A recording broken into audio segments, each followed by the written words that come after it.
Hey everyone, welcome back. In today's video, I'm going to show you how you can fix your Windows was unable to complete the format error in your computer device. And first go to your this PC, and if you find out that you cannot format your pen drive, then how you can solve this problem with the help of CMD. Well, first close it, go to start icon and simply search CMD.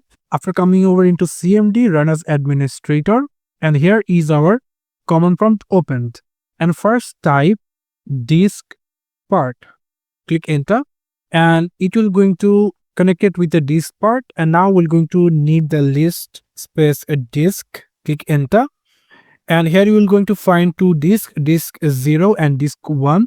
So here you can see that one disk is showing 476 GB, this is my SSD, and one is 28 GB, this is my pen drive.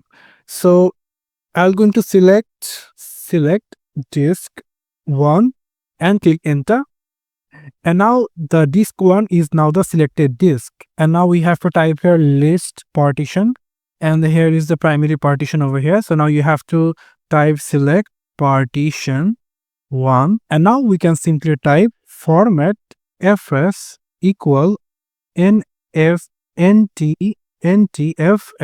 That's it, and click enter. And now you can see that the 0% is completed. Now it's working to formatting your disk.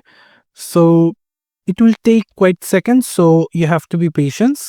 And you can simply see the disk part is successfully formatted the volume. So yeah, this is how we can simply solve this problem. Now if I just go for this PC, and if I just look for this USB drive, and you can simply find out that it's completely formatted, you can see. So this is how we can simply solve this problem. Thank you so much for watching. Don't forget to like and subscribe the channel.